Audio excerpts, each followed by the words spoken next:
নমস্কার বন্ধুরা, আমি রঞ্জন। আর এম স্টাডি ওয়ার চ্যানেলে সবাইকে স্বাগত। আজকে আমি একটি নতুন টপিক নিয়ে আলোচনা করব, যেটি হয়তো ভিডিওটি থাম্বনেল দেখে নিশ্চয়ই বুঝতে পারছেন। তো চলো কথা না বাড়িয়ে টপিক শুরু করছি। তো টেন্সকে শিখতে হলে প্রথমে আমাদেরকে যেটা জানতে হবে সেটি হলো পার্সন। তো পার্সন কি? বাংলা ব্যাকরণে যাকে আমরা পুরুষ বলে চিনি, ইংলিশ গ্রামারে তাকে আমরা পার্সন বলে থাকি। এই পার্সনকে মূলত আমরা তিনটি ভাগে ভাগ করতে পারি। প্রথমটি ফার্স্ট পার্সন, যার মধ্যে পড়ে আই আর উই। দ্বিতীয়টি সেকেন্ড পার্সন, যার মধ্যে পড়ে শুধুমাত্র ইউ। আর তৃতীয়টি হলো থার্ড পার্সন, যার মধ্যে পড়ে হি, সি, ইট আর যে কোনো নাম বোঝাবে। অর্থাৎ এক কথায় সহজভাবে মনে রাখতে গেলে ফার্স্ট পার্সন আই আর উই, সেকেন্ড পার্সন শুধুমাত্র ইউ, এই তিনটি ছাড়া আমাদের বাকি যা কিছু পড়ে থাকবে তার সমস্তটাই থার্ড পার্সন হবে। তো এগুলো আমাদেরকে মনে রাখতে হবে। তো চলো এবার আমরা নাম্বার সম্পর্কে একটু জেনে নিই। নাম্বার আমরা বুঝতে পারছি এটির দ্বারা কোনো না কোনো সংখ্যাকে বোঝানো হচ্ছে। ইংলিশ গ্রামারে নাম্বারকে আমরা দুটি ভাগে ভাগ করে থাকি। একটা সিঙ্গুলার নাম্বার বা একবচন, এটা আমরা সবাই জানি। আর আরেকটি হলো প্লুরাল নাম্বার বা বহুবচন, অর্থাৎ যে শব্দের দ্বারা একটি মাত্র ব্যক্তি বা বস্তুকে বোঝাবে তাকে আমরা একবচন বলবো।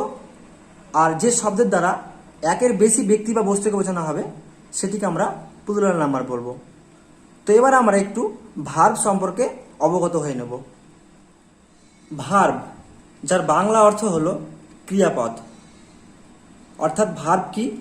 বাক্যের মধ্যে যে শব্দটি কোনো না কোনো কাজ করা বোঝায় তাকে আমরা ভার্ব বলে চিনি। একটা এক্সাম্পল নিয়ে বুঝে নিই ব্যাপারটা। যেমন দেখুন, এ নাম্বারে বলা হয়েছে রামু মাঠে খেলা করে।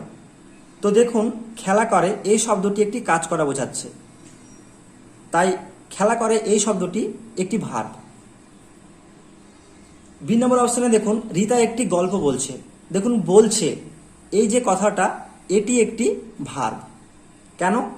এই শব্দটি দ্বারা বুঝতে পারছি এটি কোনো না কোনো কাজ করা বোঝাচ্ছে।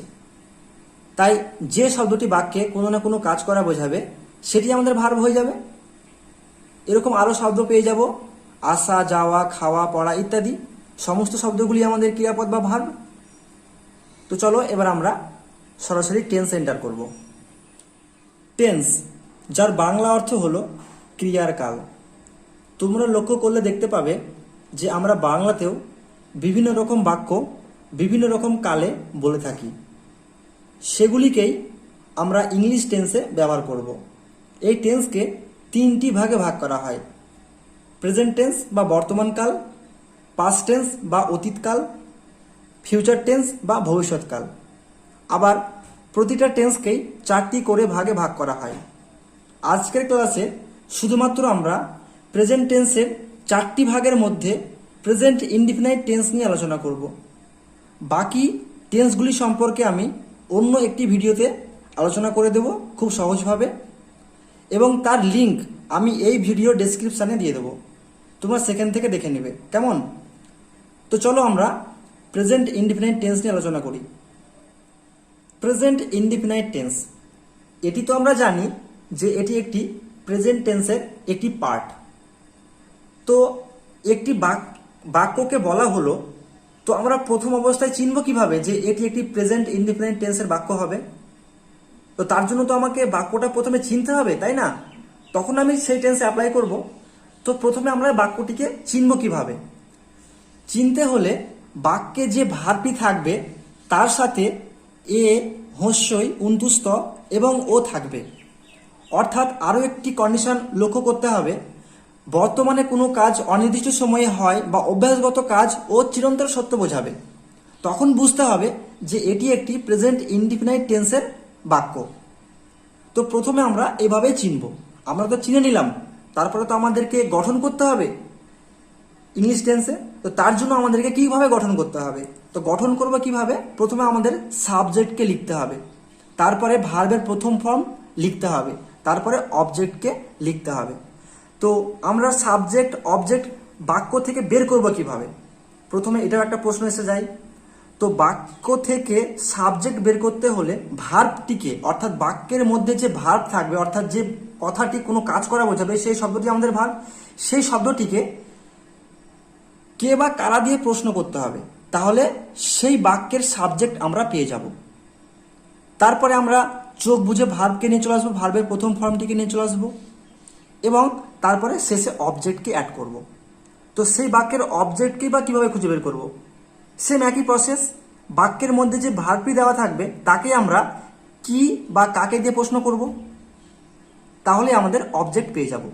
আমরা জানি ভার্বের 3টি ফর্ম হয়, তো সেই ফর্মের মধ্যে আমরা শুধুমাত্র প্রেজেন্ট ফর্মটিকে ব্যবহার করব, যাকে বলা হয় ফার্স্ট ফর্ম। ভার্বের তো 3টি ফর্ম হয় আমরা জানি, একটা প্রেজেন্ট, একটা পাস্ট, একটা পাস্ট পার্টিসিপল। তো আমরা প্রেজেন্ট ভার্বের যে ফর্ম রয়েছে সে প্রেজেন্ট ফর্মকেই ব্যবহার করব। তো এই টেন্স এর আরেকটি গুরুত্বপূর্ণ বিষয়কে আমাদের মাথায় রাখতেই হবে, সেটি হলো এই টেন্স করার সময় সাবজেক্ট যদি থার্ড পারসন সিঙ্গুলার নাম্বার হয় তবে ভার্ব এর সাথে এস, ইএস, কখনো বা আই, ইএস, ওয়াই এর পরিবর্তে যুক্ত করতে হয়। তো এটা আমাদেরকে অবশ্যই এই টেন্স করার জন্য মাথায় রাখতেই হবে। যখনই দেখব যে এটি একটি প্রেজেন্ট ইনডিফিনাইট টেন্সের বাক্য, তখনই আমরা ভাববো সাবজেক্ট কি রয়েছে, থার্ড পারসন সিঙ্গুলার নাম্বার রয়েছে না প্লুরাল নাম্বার হয়েছে। একমাত্র থার্ড পারসন সিঙ্গুলার নাম্বারের ক্ষেত্রেই কিন্তু এস বা ইএসটা হবে, প্লুরাল নাম্বার হলে কিছু হবে না, অথবা ফার্স্ট পারসন আর সেকেন্ড পারসন হলে কিছু হবে না, নর্মালি শুধু ফার্স্ট ফর্মটা বসবে। তো এই ছিল আমাদের প্রেজেন্ট ইনডিফিনাইট টেন্সের কতগুলো গুরুত্বপূর্ণ বিষয়। তো এবার আমরা কতগুলো এক্সাম্পলসের মাধ্যমে এই টেন্সটিকে আরও ভালোভাবে বোঝার চেষ্টা করব। তো এক্সাম্পল নাম্বার এতে কি বলা হয়েছে দেখো, সে প্রতিদিন সকালে হাঁটে। তো এটিতে একটি বাক্য, তো আমরা প্রথম অবস্থায় বুঝবো কিভাবে যে এই বাক্যটি একটি কোন টেন্সের বাক্য। তো সেটি বোঝার জন্য আমাদেরকে এই বাক্য থেকে ভার্বকে খুঁজে বের করতে হবে। তো এই বাক্যটির মধ্যে ভার্ব কোনটি? সে, এই শব্দটি কি একটি ভার্ব? প্রতিদিন, এই শব্দটি কি একটি ভার্ব? সকালে, তাহলে এই শব্দটি কি একটি ভার্ব? না, এই তিনটির মধ্যে কোনোটি ভার্ব নয়, কারণ এই তিনটির মধ্যে কোনো শব্দটি কোনো না কোনো কাজ করা বোঝাচ্ছে না। কিন্তু দেখো হাঁটে, এই শব্দটি একটি কাজ করা বোঝাচ্ছে, তাই এটি একটি ভার্ব। এমনও কি এটি একটি প্রেজেন্ট ইনডিফিনাইট টেন্সের একটি ভার্ব। কেন? কারণ এই ভার্বটির শেষে দেখো এ, উন্তুস্ত, হস্যই এবং ও, এই 4টি বিভক্তির মধ্যে এই বিভক্তিটি রয়েছে, তাই এটি একটি প্রেজেন্ট ইনডিফিনাইট টেন্সের একটি ভার্ব। তো আমরা তো বাক্যের মধ্যে থেকে প্রেজেন্ট ইনডিফিনাইট টেন্সের ভার্বটিকে খুঁজে বের করতে পারলাম। তো আমরা প্রেজেন্ট ইনডিফিনাইট টেন্স করতে গেলে আমাদেরকে দরকার সাবজেক্ট, তারপর দরকার ভার্বের প্রথম ফর্ম, তারপর দরকার অবজেক্ট, তাই তো? এগুলো আমরা জানি। তো আমাদের তো ভার্ব চলে এসেছে, এবার আমাদের কি দরকার? সাবজেক্টকে দরকার। তো সাবজেক্টকে আনবো কিভাবে? এই ভার্বকেই আমরা কে বা কারা দিয়ে প্রশ্ন করব, কে বা কারা, তাহলে আমাদের সাবজেক্টকে পেয়ে যাব। তো সাবজেক্টকে আনতে হলে ভার্বকে কে বা কারা দিয়ে প্রশ্ন করলে কি উত্তর আসে দেখি। হাঁটে, কে হাঁটে? না সে হাঁটে, তাহলে এই শব্দটি একটি সাবজেক্ট। তো এর ইংরেজি ওয়ার্ড হলো হি, তাহলে আমরা হি বসিয়ে দেবো এখানে। তো হি বসিয়ে ফেলেছি। এবার আমাদের কি দরকার? ভার্বকে দরকার, অর্থাৎ ভার্বের প্রথম ফর্মকে দরকার। তো ভার্বের প্রথম ফর্ম, এখানে ভার্ব হচ্ছে হাঁটে, তাহলে এর ইংরেজি শব্দ হচ্ছে ওয়াক, তাহলে এটি একটি প্রথম ফর্ম। সেই প্রথম ফর্মটিকে এখানে ইনপুট করব।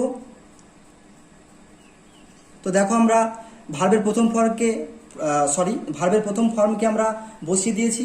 তো যখনই আমরা ভার্বের প্রথম ফর্মকে বসিয়ে দিয়েছি, তো সঙ্গে সঙ্গে আমাদেরকে এটাও খেয়াল রাখতে হবে যে ভার্বের আগে সাবজেক্টটি কি রয়েছে, ফার্স্ট পারসন রয়েছে, সেকেন্ড পারসন রয়েছে না থার্ড পারসন রয়েছে। আর থার্ড পারসন রয়েছে তো কোন ফর্মে রয়েছে, সিঙ্গুলার না প্লুরাল। তো এটা দেখে বুঝতেই পারছি যে এই ভার্বটি একটি থার্ড পার্সন, কারণ আই, উই এবং ইউ এই তিনটি শব্দের মধ্যে কোনোটিই নয়, অর্থাৎ ফার্স্ট পার্সন এবং সেকেন্ড পার্সনের মধ্যে কোনোটিই নয়। এটি একটি থার্ড পার্সন এবং সিঙ্গুলারও। তাই এই ভার্বটির সাথে আমাদেরকে এস যুক্ত করতে হবে। যদি subject third person singular number হয় তবে ভার্বের সাথে আমাদেরকে এস বা ইএস যুক্ত করতে হয়। তো এখানে নর্মালি আমরা এস যুক্ত করব। তবে প্রশ্ন এসে যায় তাহলে ইএস কোথায় যুক্ত করব? তো ইএস যুক্ত করব কোথায়? যেই ভার্বটির শেষে S, double S, CH, SH, O এবং এক্স এই শব্দগুলি থাকবে, সেই ভার্বটির শেষে আমরা একমাত্র ইএস যুক্ত করব। কিন্তু দেখো এখানে ভার্বটির শেষে কে রয়েছে, তাই এই ভার্বটির শেষে আমরা ইএস যুক্ত করতে পারবো না। এখানে আমরা নর্মালি এস যুক্ত করতে পারবো, তো সেটা আমরা করে ফেলেছি। তো এবার আমাদের কি দরকার? এবার আমাদের এই বাক্যটিকে সম্পূর্ণ করতে হলে অবজেক্টকে দরকার। তো অবজেক্ট কি, আর অবজেক্টকে বা খুঁজবই কিভাবে? তো অবজেক্টকে খুঁজতে হলে একই প্রসেসেই আমরা ভার্বটিকে কি বা কাকে দিয়ে প্রশ্ন করব। তো ভার্বটিকে কি করব? কি বা কাকে, এটা দিয়ে প্রশ্ন করব, তাহলে আমরা অবজেক্টকে পেয়ে যাব। তো কি করে? প্রতিদিন সকালে হাঁটে, তাহলে এটি আমাদের অবজেক্ট। তাহলে এটাকে আমরা বসাবো, যার ইংরেজি শব্দ হচ্ছে এভরি মর্নিং। তো আমরা এভরি মর্নিংকে এখানে লিখে ফেলবো।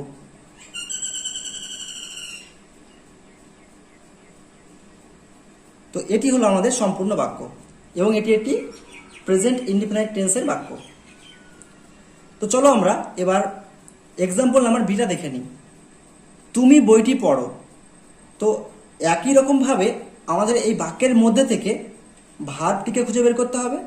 তাহলে তুমি এবং বইটি এই দুটি শব্দের মধ্যে কোনোটাই আমাদের ভার্ব নয়, কিন্তু দেখো পড়ো এই শব্দটি একটি ভার্ব এবং এটি প্রেজেন্ট ইনডিফিনাইট টেন্সের একটি ভার্ব। কেন? কারণ পড়ো ও, অর্থাৎ এই ও বিভক্তিটি কিন্তু এখানে রয়েছে। তাই আমরা বুঝতে পারছি এক ঝলকেই যে এটি একটি প্রেজেন্ট ইনডিফিনাইট টেন্সের ভার্ব। তাহলে আমরা ভার্বকে খুঁজে বের করে নিতে পারলাম। এবার আমরা খুঁজবো সাবজেক্টকে। তো এই ভার্বকে আমরা কে বা কারা দিয়ে প্রশ্ন করব, তাহলে আমরা কি পাবো? সাবজেক্ট পেয়ে যাব। তাহলে কে পড়ে? না তুমি পড়ো। তাহলে এখানে তুমি, অর্থাৎ এটি সাবজেক্ট, এর ইংরেজি শব্দ হচ্ছে ইউ। আমরা এখানে ইউকে বসিয়ে নেব, বসিয়ে ফেলেছি। তারপর আমরা ভার্বকে বসাবো। ভার্ব হচ্ছে এখানে রিড, কারণ পড়ো, যার ইংরেজি শব্দ হচ্ছে রিড। তো আমরা রিডকে এখানে বসাবো। তো তোমরা বলতেই পারবে বা তোমাদের মনে একটা প্রশ্ন আসতেই পারে যে এখানে এস বা ইএস কেন যুক্ত হলো না বা করছি না কেন? কারণ হচ্ছে দেখো, এস ভার্বটির আগে যে সাবজেক্টটি রয়েছে সেটি আমাদের সেকেন্ড পার্সন, তাই এখানে আমরা এস বা ইএস যুক্ত করছি না। যদি থার্ড পার্সন এবং সিঙ্গুলার নাম্বার হতো এই সাবজেক্টটি, তাহলে অবশ্যই আমরা এই ভার্বটির সাথে এস বা ইএস যুক্ত করতাম। যেহেতু এটি একটি সেকেন্ড পার্সন, তাই সেকেন্ড পার্সন হওয়ার দরুন এখানে আমরা কিছু যুক্ত করতে পারবো না। তো আমরা এখানে সাবজেক্ট এবং ভার্ব এই দুটি বসিয়ে ফেলেছি, তাই তো? এই দুটি আমরা বসিয়ে ফেলেছি। তাহলে এবার আমাদের কি দরকার? অবজেক্টকে দরকার। তো অবজেক্ট কি? বইটি। তাহলে দি বুক আমরা বসিয়ে ফেলেছি। তাহলে আমরা অলরেডি সাবজেক্ট, ভার্ব এবং অবজেক্ট এই তিনটিকে আমরা ব্যবহার করে ফেলেছি বাক্যটির মধ্যে। তাহলে বাক্যটি আমাদের সম্পূর্ণ হলো এবং এটি একটি প্রেজেন্ট ইনডিফিনাইট টেন্সের বাক্য হলো। তো চলো এবার আমরা এক্সাম্পল নাম্বার সিতে আবার ট্রাই করি। তো এক্সাম্পল নাম্বার সিতে কি বলা হয়েছে দেখো, এই বাক্যের মধ্যে থেকে প্রথমে আমরা আবার কি বের করবো? না ভার্বটিকে খুঁজে বের করব। তাহলে এখানে পায়েল একটি গান করে। তো গান করে শব্দটি নিশ্চয়ই একটি ভার্ব। তো এখানে কে গান করে বা কারা গান করে? যদি অনেকগুলো হতো তাহলে কারা আসতো এখানে প্রশ্নের মধ্যে? যেহেতু একজন, তাই কে গান করে? না পায়েল গান করে। তাহলে পায়েল এই শব্দটি আমাদের হয়ে যাচ্ছে সাবজেক্ট। তাহলে এটা আমরা লিখে ফেলবো। তো এবার আমরা ভার্বকে নিয়ে আসবো। গান করাকে ইংরেজি শব্দে বলা হয় সিং। তো এটা আমরা বসিয়ে ফেলবো। তো দেখো, যখন আমরা ভার্বটা বসিয়ে ফেললাম, তারপরে সঙ্গে সঙ্গে আমাদেরকে এই সাবজেক্টটির দিকে নজর দিতে হবে। তো সাবজেক্টটি কি রয়েছে? না এই সাবজেক্টটি রয়েছে আমাদের থার্ড পার্সন এবং সিঙ্গুলার নাম্বার। তাই এই ভার্বটির সাথে আমাদের এস যুক্ত করতে হবে। তো সিংস যদি এসআইএস ডবল এস সিএইচ এবং ও এক্স এসব শব্দগুলি থাকতো এই ভার্বটি শেষে, তাহলে আমরা এস যুক্ত করতাম। তো নর্মালি আমরা এখানে এস যুক্ত করে ফেলেছি। এবার আমাদের অবজেক্টের দরকার। একটি গান করে তাহলে এ সং, এ সং। ওকে, তো এটি হলো আমাদের সম্পূর্ণ একটি প্রেজেন্ট ইনডিফিনাইট টেন্সের বাক্য। তো আমরা অলরেডি 3টি এক্সাম্পল বুঝলাম। তো তোমাদের জন্য ডি আর ই এই দুটো এক্সাম্পল থাকছে হোমওয়ার্ক। তোমরা অবশ্যই আমাকে কমেন্ট বক্সে এই দুটির অ্যান্সার লিখে পোস্ট করবে, কেমন? তো চলো। তো ভিডিওটা এতটাই। যদি ভালো লেগে থাকে তো অবশ্যই একটি লাইক করবেন আর বন্ধুদের মাঝে শেয়ার করবেন। তো বিদায় নিচ্ছি। ভালো থাকবেন, সুস্থ থাকবেন। আবার দেখা হবে নতুন একটি ভিডিওতে।